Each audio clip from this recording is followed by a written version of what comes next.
Aeroportdan tуда обратно zakaz. Kilometr 220 kilometr обратно ketish.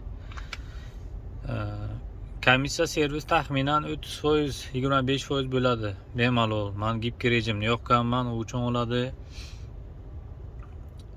Komissiya taksopark bor, komissiya servis 30% oladi. Yana uzoq zakaz berib qolsa, komissiyani ekonom qilay deb отказ qilib, klient bilan dogovor qilib, borib lokatsiyani yana yoqib, linaga kirib, yana ishlash kerak-ku. Qilib o'tirmaylar, maslahat bermayman, Yandex blokka tiqadi. Endi Yandex ko'p foiz olishini hammamiz bilamiz. O'zbekistonga ham foizlar oshib ketdi, Rossiyaga ham oshgan. Rossiyaga ko'proq, O'zbekistonga nisbatan foiz ko'p oladi. Foydasi yo'q. Xohlasa, xohlamasa Yandex hamma joyini monopoliya qilib bo'ldi. Yandexdan zo'r servis yo'q hozirgi kunda.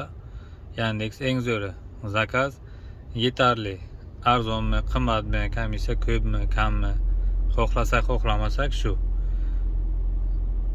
To'g'ri ishlash kerak. Reytingni ushlab turish uchun komissiya olsa ham zaverst qilish kerak. O'sha joyga borib, men zaverst qilib, klientdan dogovor qilib, mana bu levi narsalarni maslahat bermayman. Kimlardir stajni taxladim deydi, boshqa qildim deydi. Men komfort testimni, komfort plusni video vizidan kimdir yechib berar ekan profilimga kirib deydi.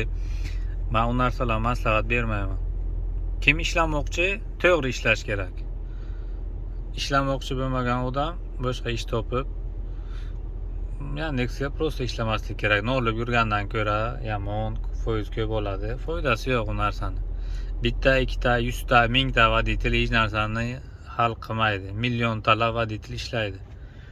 Boykotni ham ko'rdik, kimlardir boykot qildi. Bir grom foydasi bo'lmadi, bundan keyin ham bo'lmaydi.